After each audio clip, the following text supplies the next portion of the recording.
happens next. Well, hello, Parkview. Great to see you. So glad you're joining us here at Orland or online or any of our locations. Great to be with you. We are in a series entitled The Problem of God. And last week, Pastor Todd did a great job opening us up, talking about the Bible, the power of the Bible, and why we can trust it. And this week, we're going to continue on in the series, but I'm kind of excited because I'm actually not preaching. That's why I'm excited. But I actually have a friend here who flew all the way in from California. He is the author of the book, The Problem of God, the guy who wrote this book. We have some copies still at all of our locations. We've got a few more. Last week, you guys blew through thousands of them, so good job. However, if you still want one, we still have a few more. If not, you can find it online at Amazon.com, or you can look at a book retailer. They'll have this book. I highly recommend it. It's one of my favorite books when it comes to the subject of God and some of the principles that are out there of how can we trust Him and is He really there? And so we get the opportunity this weekend to hear from Pastor Mark Clark, who is actually an author, a church planter, and now a pastor out at Bayside, California. I'm at Bayside Church in California. And so if you do me a favor, wherever you're watching, online or one of our locations, if you give a warm Parkview welcome to Pastor Mark Clark. Thank you, sir. Thank you. Oh, man. Wow. Hello. How you doing? You guys good?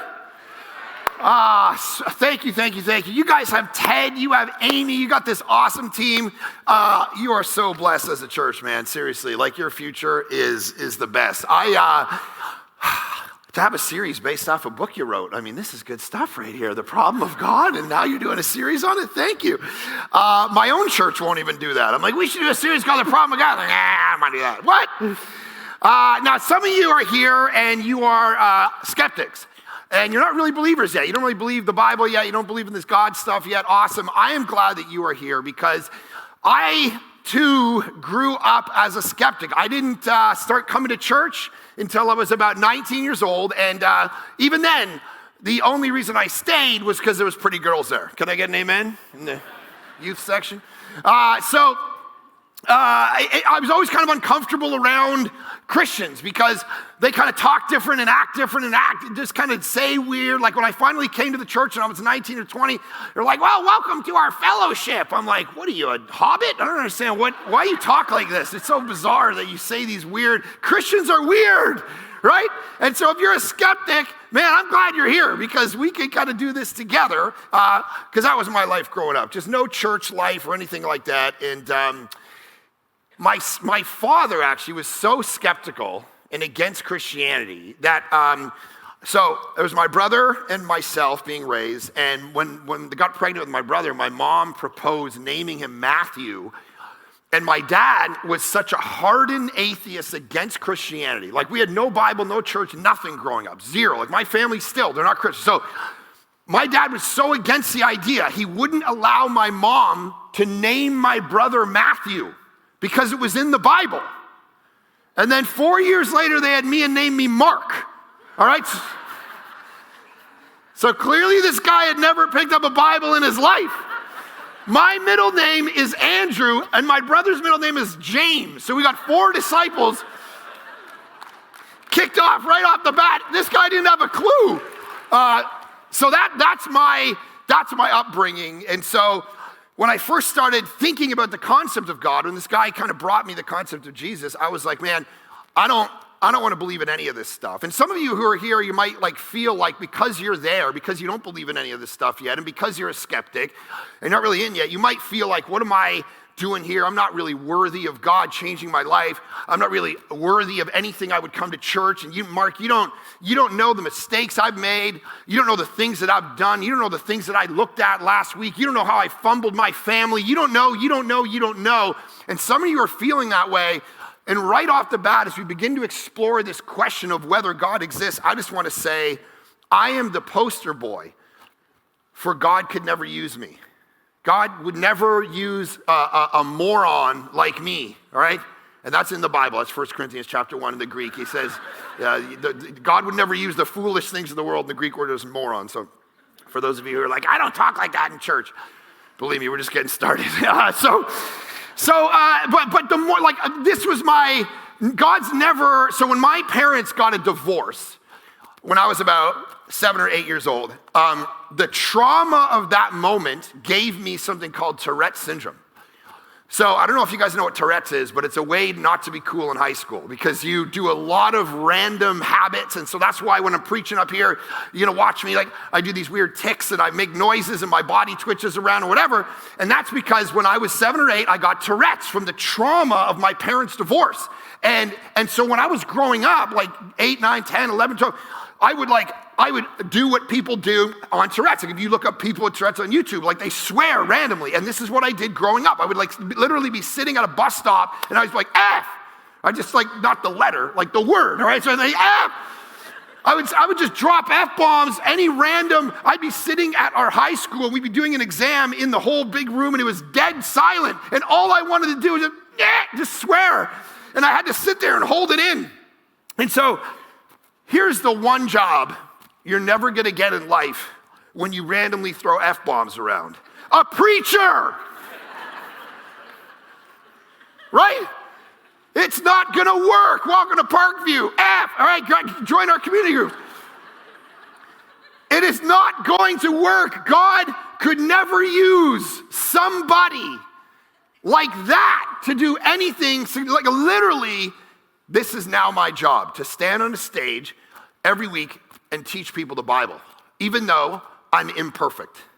And God takes all of our nonsense, because who in here knows God uses us not because of us, but in spite of us. Right? In spite of all your nonsense, in spite of all your imperfect. I was literally at a Starbucks 2 weeks ago, and it was like 7 o'clock in the morning, and I'm walking to a meeting, and these people are like, oh, Pastor Mark, we go to your church. I'm like, awesome. And as we're talking, I felt a sneeze coming on. And so I was like, and so I went,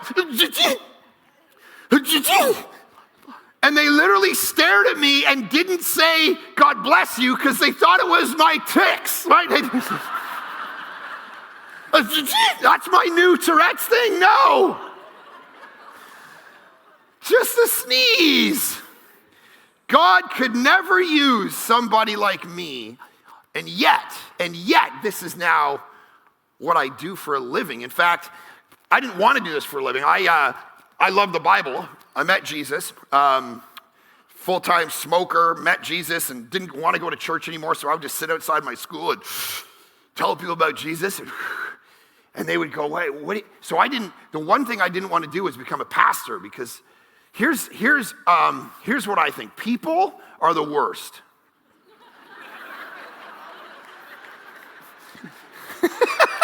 Like if you're taking notes, just write that down. You're all the worst, right? Like, I don't want to start doing ministry and listen to all these church people always complain. The music's too loud. Start a singles ministry. Yeah, figure your own life out, man. Ain't my job. Anyways, so I didn't want to go into ministry because people are terrible. I wanted to become an academic. I just wanted to read footnotes because they never cheat on their wives or complain about the church. And yet God said, I want you to actually start a church. And I was like, what? Start a church? Like from nothing? There's lots of churches. And so he gave me these 16 people in Vancouver, Canada. So I don't know if there's any Canadians in that. I grew up in Toronto, but I moved to Vancouver and I'd been living there for about 10 years. And God says, I want you to plant a church. Well, this is the most progressive, secular, like Canada is at least a generation ahead of you all in regard to secularization, right? So when I speak to Americans, I like to say, I come to you from the future. All right? Where your country is going in regard to atheism, agnosticism, secularism. And so we started this church. I was like, I don't want to start a church. He's like, yeah. And I'm like, yeah, but no one likes Jesus in Canada. It's like, Canada is this like, and it was the west coast of Canada. So it was all these like kind of hippie, like, hey, I wear Lululemon pants. and I eat kale. And I carry a water bottle around. So that means I know God. And it's like, what? So every single week, I got to tell them about Jesus. And so everyone said, it's never going to work, man. No one wants to hear the Bible in Canada. You're just going to have to get up and give them some like, hey, everybody, you have ideas and I have ideas and we all have ideas. Sorry. And then maybe in Canada, people will come to know Jesus. And I was like, that's the worst sounding church. So I just got up and started preaching the Bible, like what you guys do here. I just started preaching the Bible and telling people that they're a disaster, telling them that the one common denominator in their life is them. And all the problems and all the issues, and they are sinful, but that's okay because you are not the hero of your own life. Jesus is the hero of your life. And you need to repent of your sin and give your life to him because he died in your place and he rose again to give you life. And all these people started going, oh my goodness, this is offensive. I'm going to go get my friends. All right. And they would go get their friends and their friends would show up and their friends would meet Jesus. And the church just started to grow and grow and grow and grow. And then we had to go to 2 services, the dreaded 2 services, because this little church and they're all connected. And they're like, okay, so we can't, some lady walks up, we can't go to 2 services. I'm like, why? She's like, well, because then I won't be able to see Sarah and say, hey, let's go for lunch. This is going to kill our church. And so the next Sunday I got up and I said, hey, listen, I didn't start a church so you get more friends. I started a church because every day people like my dad die and go to hell. My dad passed away when I was 15 years old. He didn't know Jesus. And that's why we started this church. And we went to 2 services the next week, and the church grew by 50 people in a week. Well, she left, so 49 people in a week. Just by going to 2 services. And then we were off to the races, and this little thing in Canada started to grow and grow and grow. And over the course of 12 years, in this spot where God wasn't supposed to show up and use a moron, 2,000 people got baptized in the course of 12 years. There was thousands and thousands and thousands of people that have become part of our church in campuses across Canada, because when you go, hey, I'm just gonna get up and teach people the Bible and make you the hero of every single sermon, people's lives get changed, and then you just can't stop what God does. So this is what I'm telling you.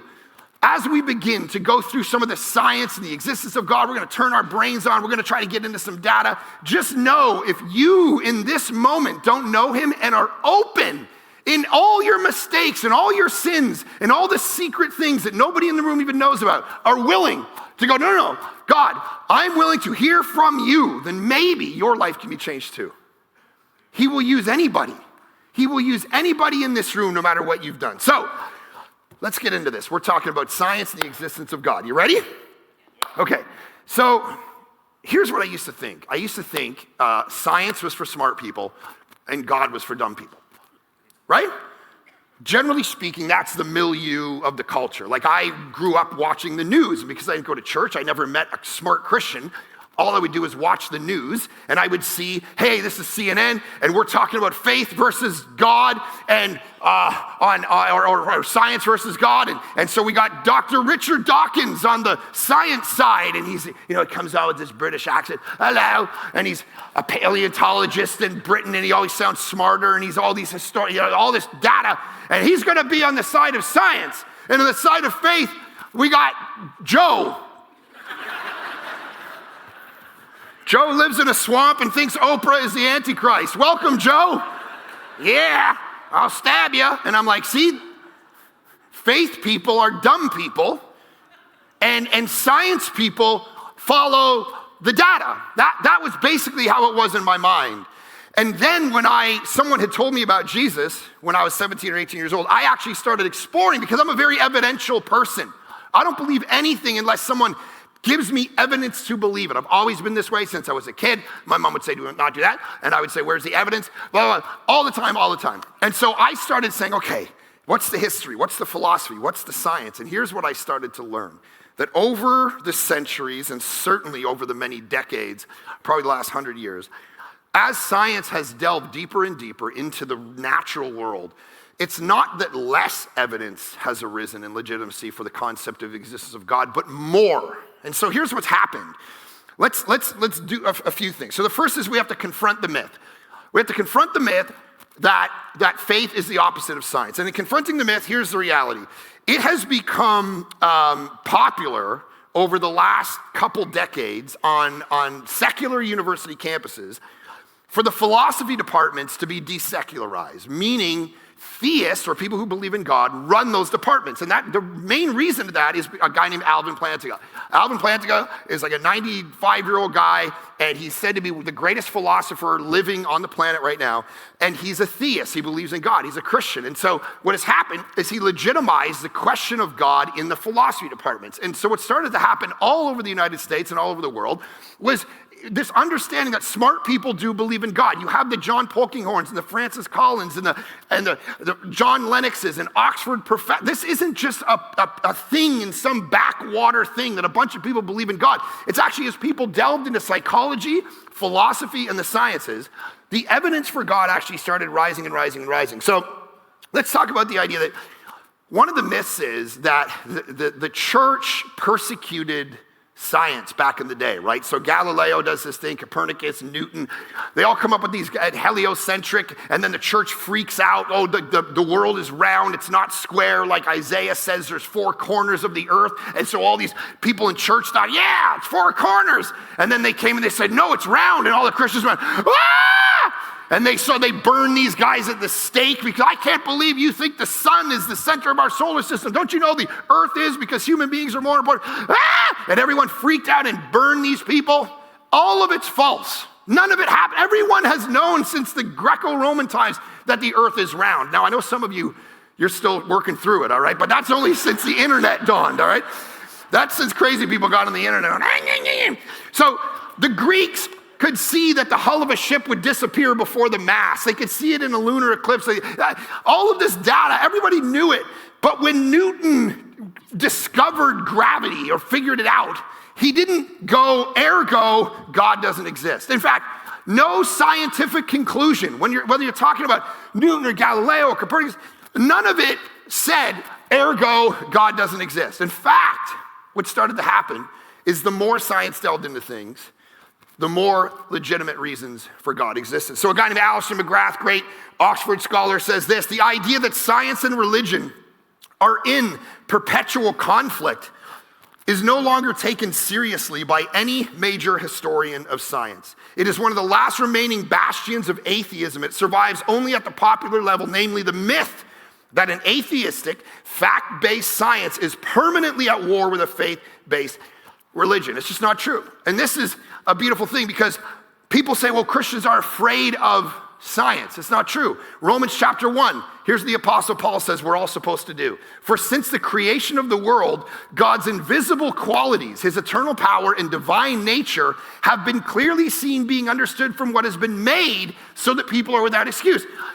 Paul in Romans 1 is saying, I want you to go and explore the soil and the stars and the natural world, and you're going to learn things about God. Don't run from it as if science is the enemy.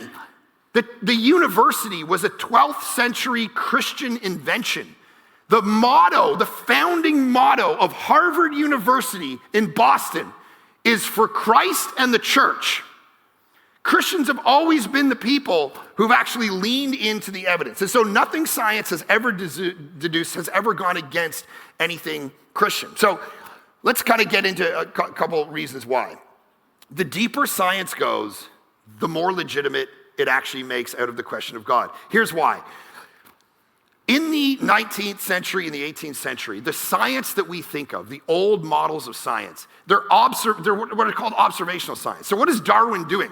He's observing the word that the turtles do this and the wings do that, and we're inside and we're doing observational, we're picking things apart. You know, when you guys had that frog in science class in grade 8 and you had to like pick that thing apart, I don't want to go that day, mama, whatever. That's called observational science. It is wonderful. In 19th century, 18th, we learned a lot about the universe.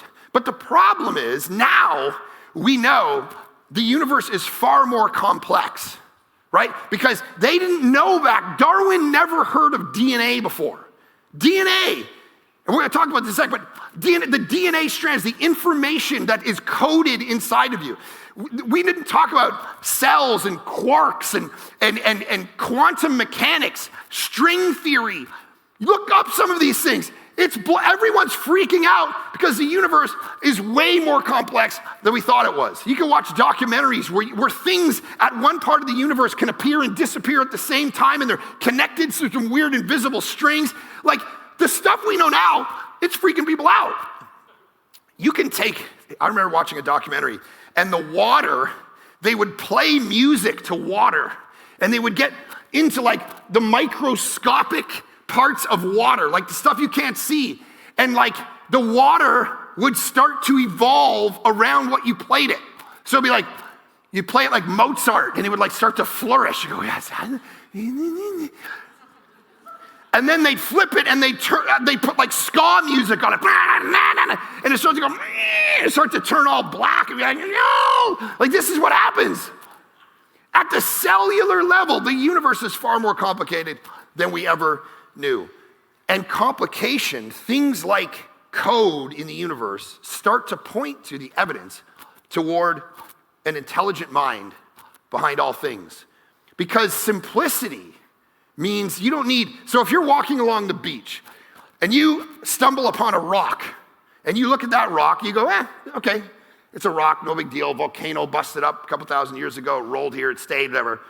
But let's say you're walking along and you pick up a watch, right? An Apple Watch, and you're like looking at the watch. You start to deduce there's probably a mind that went into creating this watch, right? This is Pele's watchmaker. This is something, as you elevate complexity, it starts to call out for a master. It starts to call out for a mind that controlled and understood what it was actually. And we know this in nature. If you're walking along and you just see a wall, you say whatever, but if you go inside that wall and people have drawn paintings on it and you see hieroglyphs, you start to go, man, people were here. There's a mind that actually wrote and created these stories.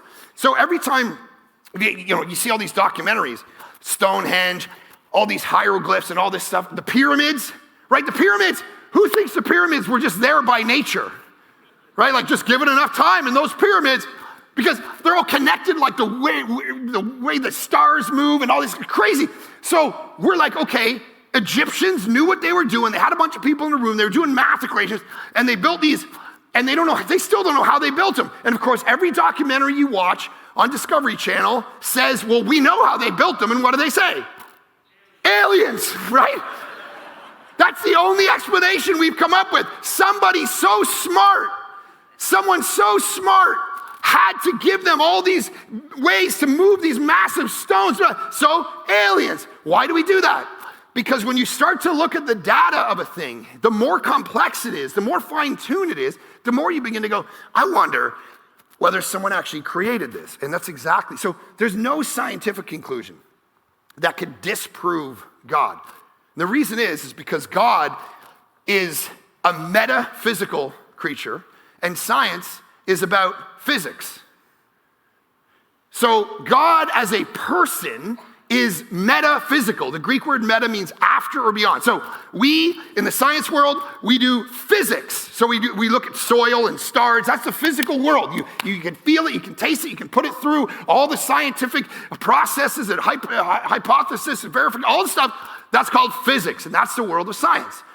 God, though, is what's called a metaphysical being. And the word meta means after. It means after physics has stopped, God is, because he's spiritual. You can't, so the argument can't be, well, God doesn't exist. And of course, I have these conversations with my family all the time because I want my family to come to know Jesus. And they're like, you don't understand. He doesn't exist. And I go, okay, tell me why you think that. So you have some position that you've taken. So you've looked at the data and they go, no, because I can't see him.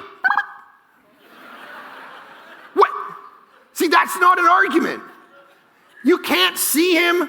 You can't smell him, you can't touch him, you can't hear his voice. All of these arguments are you doing physics, not metaphysics. You're saying, the way that I experience everything else I know is like this, ergo, God must be like this. And that's like saying, what does brown, what does yellow, what is green, what does it smell like?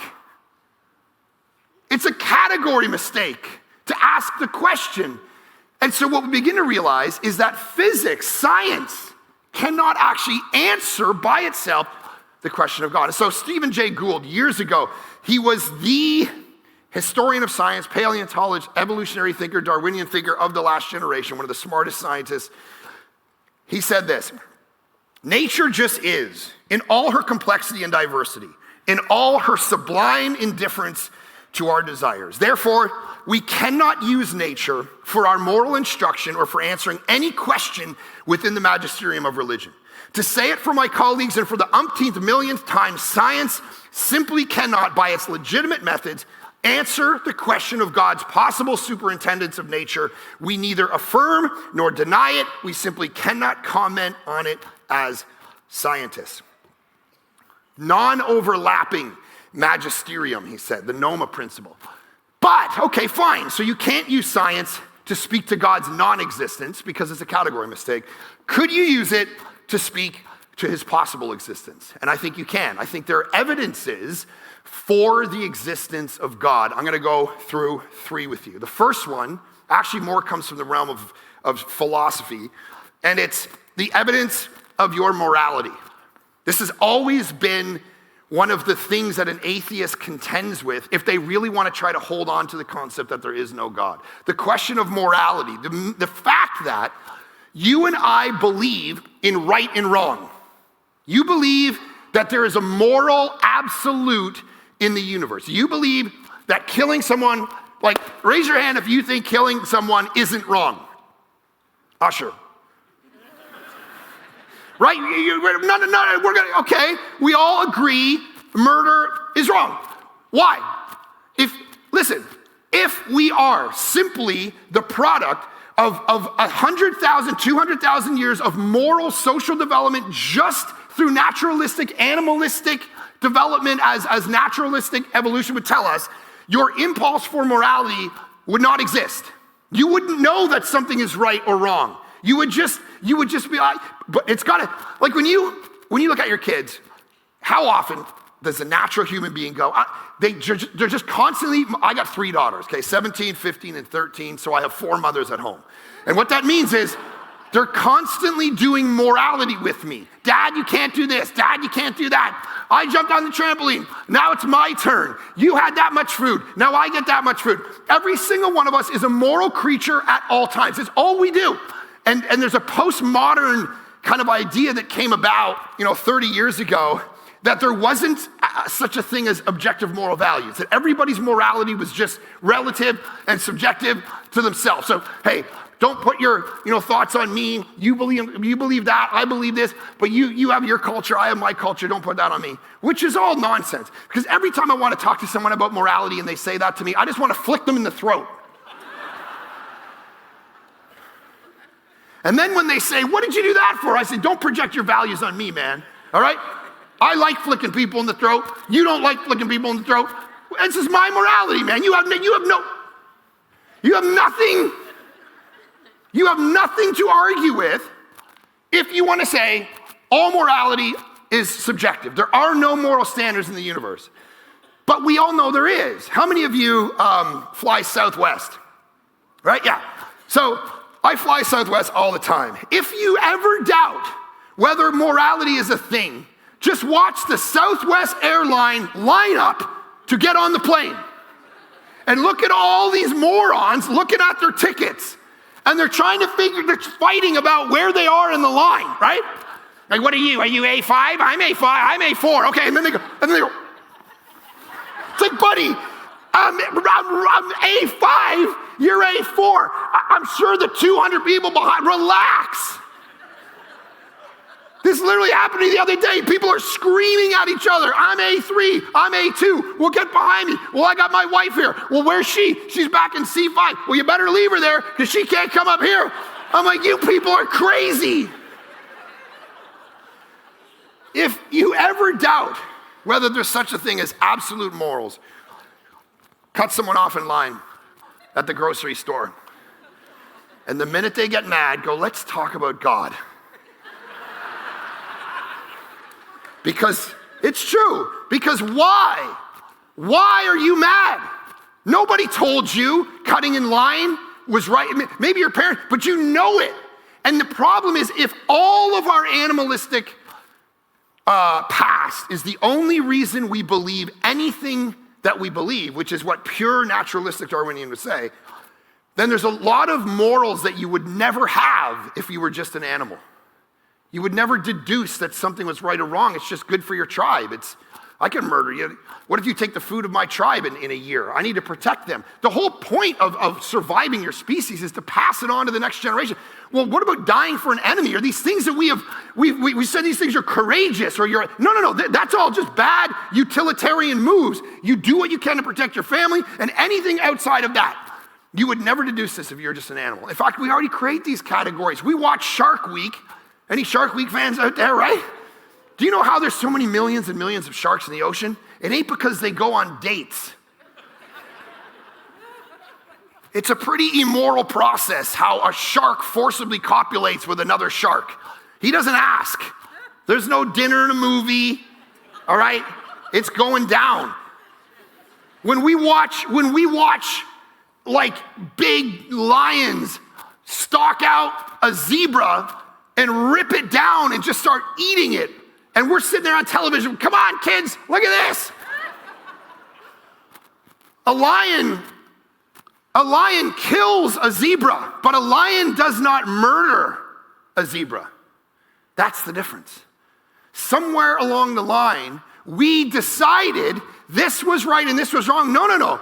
Romans chapter 2 tells us God built that into your very conscience. And that is the only legitimate answer to the question of morality. That there's an objective moral law because there is an objective moral law giver who gave you that law and stitched it into you. Any explanation for morality without positing God actually doesn't work. Because that's your culture, this is my culture, that's advantageous for you, this isn't advantageous, all we are as animals, doesn't work. Because there's a million things, even with the question of evil and suffering, the minute you begin to say, I don't like God because there's too much evil and suffering, you've already showed your hand. Because where did you get the concept of evil? Who told you what suffering was? If you're just an animal, there are no categories of evil and suffering.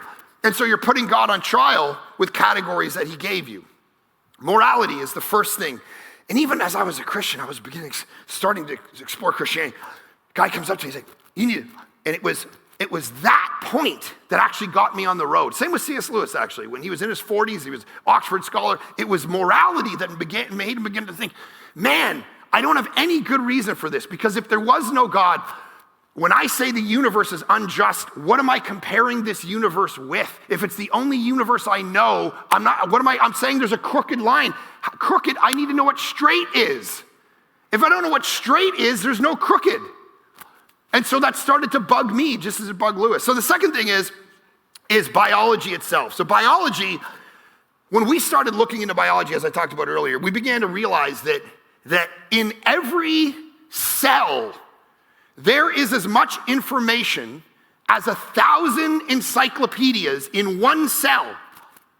Do you know how many cells you have in your human body? If there's scientists in the crowd, or medical people, or anyone who went to university, or public school in any form. How? My kids are homeschooled, so they are not answering this question. So, how many cells do we have in the human body? Does anyone know?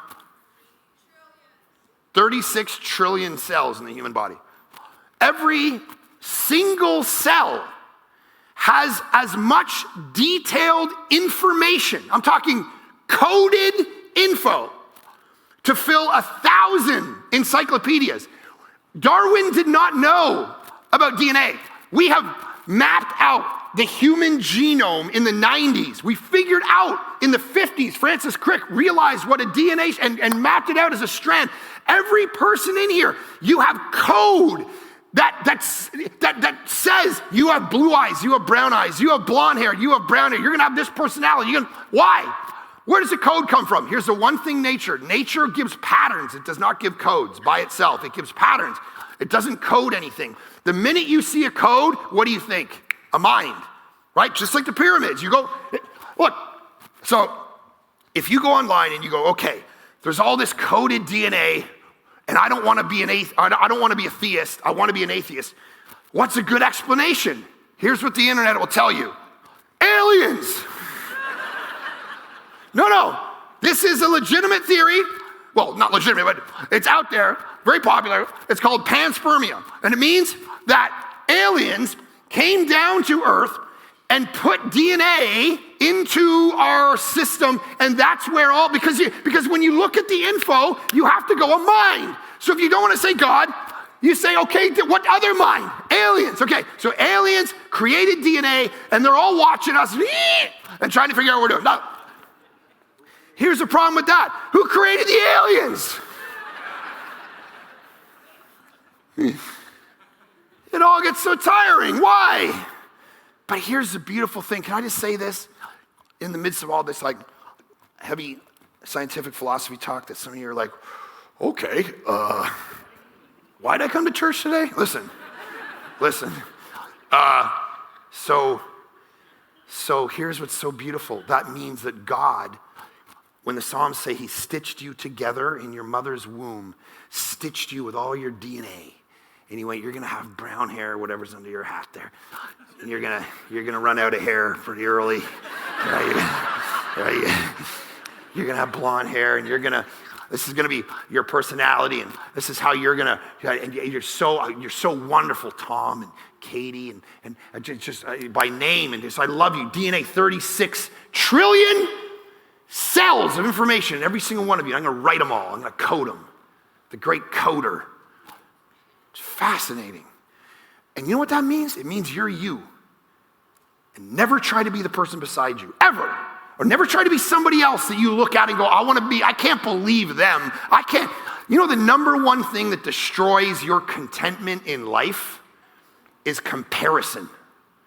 You compare you scroll Instagram and go, man, I wish I looked like that. I wish my husband had that job. I wish my kids, I wish. And God's going, no, I made you, man, you. I stitched 36 trillion. You, Paul, and Tom, don't try to be.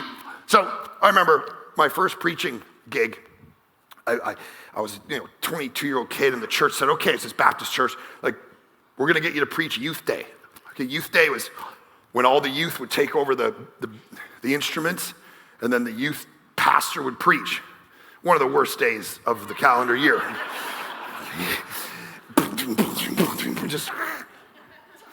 So they said, okay, but here's what we do at our church. And I was new to the church, so we always tell a joke at the beginning. And I'm like, what do you mean a joke? And they're like, well, it relaxes everyone, it takes everyone's guard down. So I'm like, well, I don't really tell jokes. And they're like, yeah, well, tell a joke. That's what we do. This is what we do here. You be like the other pastors. So I'm like, okay. So I got up and like, 2 Jews and a hooker walk into a bar.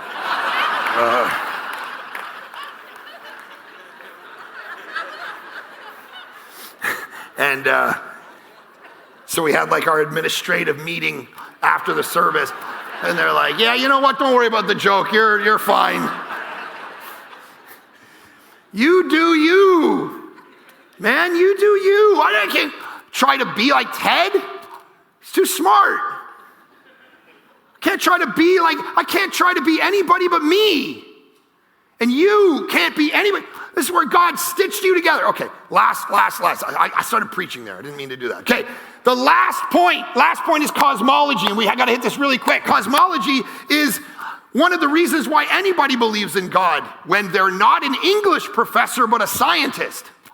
You know, most of the people in the science departments of university and the biology departments are theists to some level. It's the social sciences and the humanities that are filled with atheists. So when people look at cosmology, they go, man, the universe is almost the number one evidence for the existence of there being God. And here's why. So rewind the clock, 2,500 years. Aristotle, Plato, Aquinas, every philosopher worth its salt, Socrates, everybody's talking about what was the first thing. And there was this concept called contingency, that everything has to depend on something else to exist. And the philosophy was this, and no one argued with it, whatever begins to exist has to have a cause. Whatever begins to exist is contingent on something outside of it that existed before it, causing it to come into existence, right? So it begins to exist. So you exist here right now in this room because your parents, a bunch of years ago, It was the mood struck right, all right? It was a good day. They weren't fighting. And bam, now you exist, all right? Don't think about it too long. All right? So,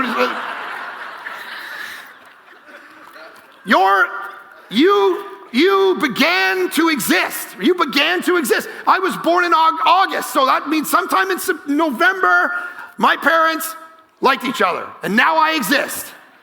So your existence, because we can track that you began to exist, it has to have a cause.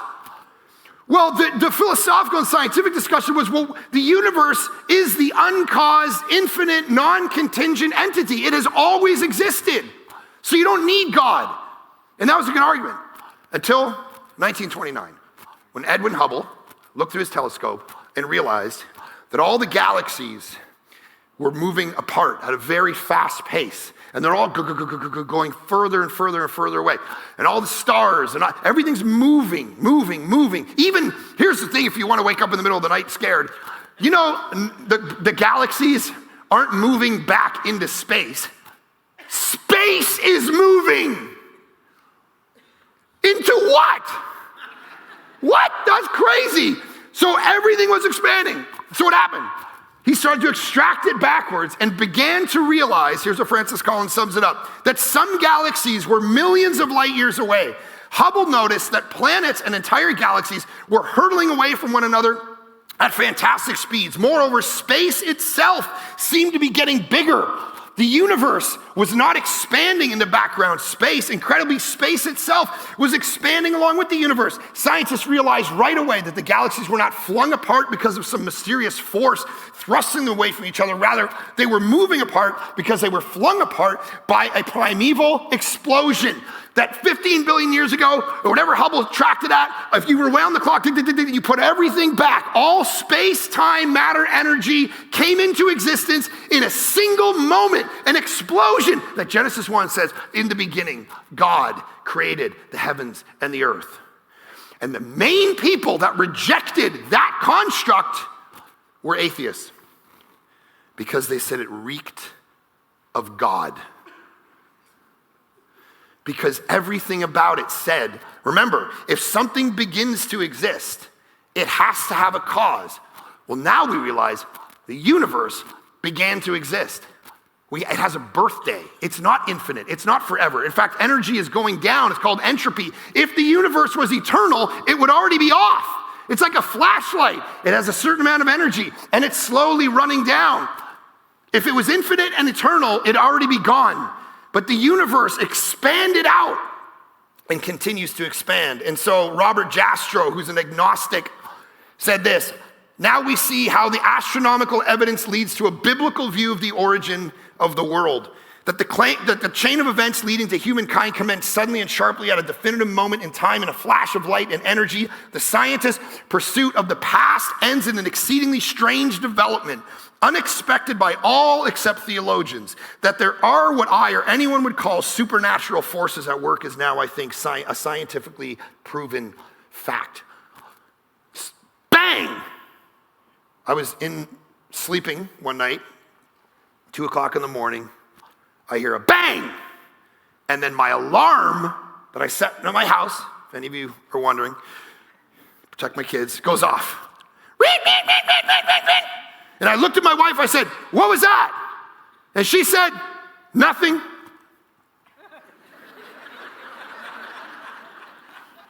And went back to sleep. Now, was that nothing? No, nothing is what tired people say when they just want to get on with their life, right? And that is what I fear some of us do. When we look at the evidence of the beginning of the universe, of morality, we go to ourselves, you know what? I just want to go back to sleep. I don't want to think about this too deeply. I don't need this. And so God has been speaking and speaking and speaking and trying to get our attention. And I'll tell you this, for some of us, talking about this stuff is like, I have not understood a word you said for the last 30 minutes, bro. Where is Ted? And that's fine. But here's the thing. I remember when we started our church a bunch of years ago, and Guy walked up to me and he said, I'm an engineer and I deal with numbers and math all day. And I think about church as a sentimental place, a place filled with people who check their brains at the door. And I've come in here today and I've heard what you have to say. And he started crying. He started crying at science. And he gave his life to Jesus and baptized him a couple weeks later. So for a lot of people, following the evidence leads them toward faith, not away from it. And this is what God does. He has chosen to put all of this into creation to get our attention. So I'll end by telling you a story and try and find yourself in it. So my wife and I were driving up to Whistler. I don't know if you ever heard of Whistler before, up in Vancouver. They had the Olympics there a few years ago. And we're driving up there to do a marriage conference, and we're going to teach these people about marriage, for a whole weekend. And as we're driving up, of course, what happens when a pastor and his wife are supposed to teach a whole bunch of people about how to make a good marriage? Theirs falls apart, right? And so we're driving up there, and my wife, Erin, said, what are we going to teach at the marriage conference?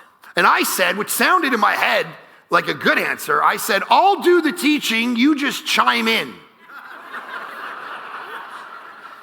Which sounded good in my head, but to say that, it's like just questioning everything about her calling and life and vocation and existence identity. So then something happened in the car that I'm sure has happened to other men in this room.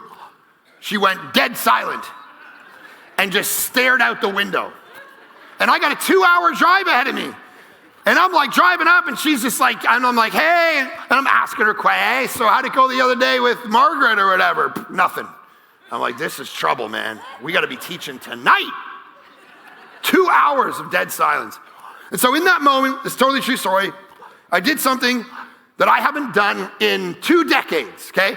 So I usually, if I'm gonna listen to the music, I got my phone, I put it on, Spotify, boom, I get to choose everything. Oh, I wanna listen to that playlist, or some Ed Sheeran, whatever. So you get to put it on. Okay, I did something I hadn't done in 2 decades. I turned on the radio, like the old-fashioned button in your car, lasers come out of space into this metal pole in the front of your car, and it just comes in and just plays whatever. You got no control. And we're driving up, and I'm not kidding you, I turned on the radio, and the first song that's playing on the radio is the song that her and I danced to on our wedding night. Right? Think about that. Out of the 1 billion songs. Right? Baby, you're all that I want when I'm lying here in your arms. I'm finding it hard to believe we're in heaven, right? Come on, good Canadian boy, Bryan Adams. And my heart says, oh my God. First off, if you don't believe in God, what are the statistical odds that out of the trillion songs that exist, that one comes on? And so God exists, guys, and he reaches through the radio. Oh, I love you guys. I love you guys. I need you guys to heal this up, you little monkeys. Come on. That's what he's doing. That's what he's doing. And I melt, and I'm like, yes, Lord, I'm obedient. Yes. And I said, honey, I put my arm, honey, I'm sorry, baby. And I just see her arm come around, kind of out of the side of come around like this, and she goes, boop, and shuts the radio off. I'm not joking. That's a totally true story. Cold. Anyway, point being, God reaches out and he does all these things in our life. And the question is, are we paying attention? Like when we see the little miracles in life, every single one of us should just be in awe that you're alive today. God decided to give you breath today.